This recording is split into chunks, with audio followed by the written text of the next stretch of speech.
This is the news on top of the hour. Live from our studio in Georgetown. Kaieteur Radio, 99.1 FM. Good morning and welcome to this morning's newscast on Kaieteur Radio. I am Kevin Smith.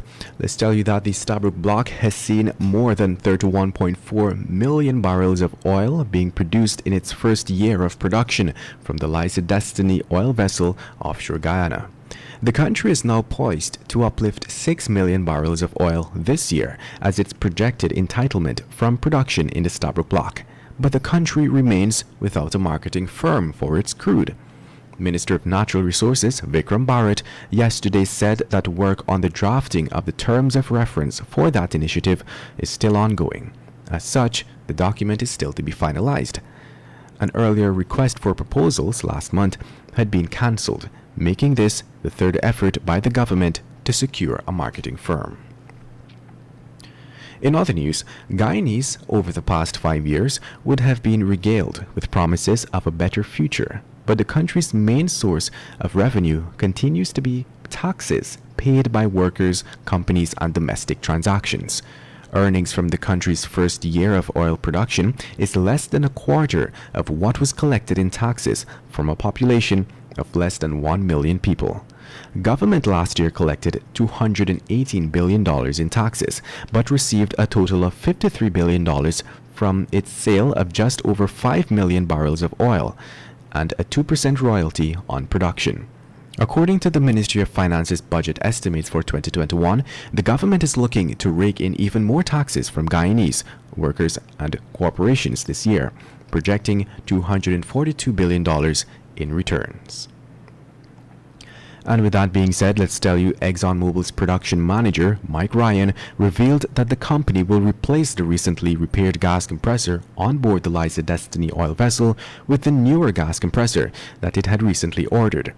Ryan indicated that the defective gas compressor, which has forced Exxon to increase its flaring above pilot levels for over a month, was fully repaired.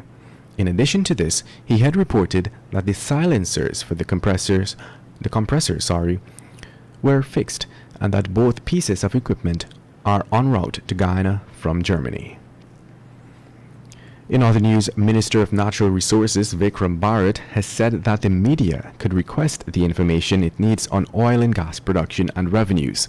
The government's latest oil report on the fifth oil lift vastly reduced the detail provided by the previous administration's Ministry of Finance.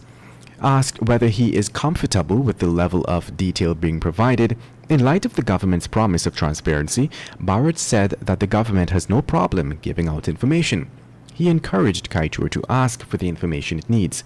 He also encouraged to rely on the senior minister in the office of the president with responsibility for finance, Dr. Rashni Singh, and the vice president, Dr. Bharat Jagdeo, to address some of the specific concerns about the reports and the issue of transparency. In other news, Guyana's ban on air travel from Brazil has been extended by the government in a bid to continue to protect citizens from the Brazilian P2 variant that is circulating globally. This was revealed by the Director General of the Guyana Civil Aviation Authority, Egbert Fields. Fields noted the importance of protecting the general population from the variant, hence the extension.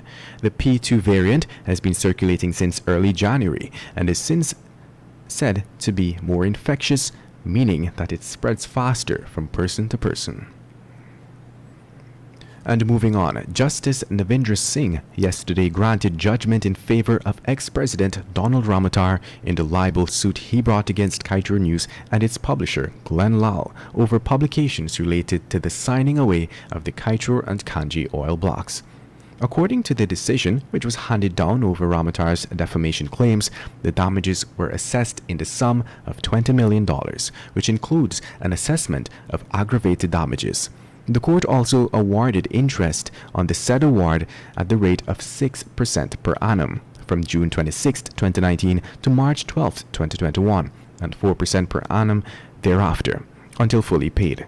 The court awarded the sum of $2.4 million as prescribed costs to Ramotar against Kaieteur News and Glenn Lal, jointly and severally. And now let's tell you, a few hours after a 55-year-old man with leptospirosis took self-discharge from the Georgetown Public Hospital, his motionless body was discovered on a city pavement with blood gushing from his nose and mouth. 55-year-old Winston Blackett of Laying Housing Scheme North Rheinfeldt was on Wednesday night found lying on the pavement just in front of Zoom Online Shopping on Middle Street, Georgetown. According to police reports, no marks of violence were seen on the exposed parts of the man's body, and no foul play was suspected. And finally, let's tell you, Guyana's confirmed COVID-19 infections have passed the benchmark of 9,000, while 76 new cases being reported by the Ministry of Health. The new case toll now stands at 9,069. 6 patients are in the COVID-19 ICU, another 12 in institutional quarantine, 30 in institutional isolation, and 562 in home isolation. Additionally, a total of 8,265 persons have recovered to date, with 35 new recoveries recorded yesterday. The COVID-19 death toll remains at 206. Want value for your advertising dollar? Then place your ads on Kaieteur Radio's Newscasts. Streamed live on 6 different mediums, reaching hundreds of thousands.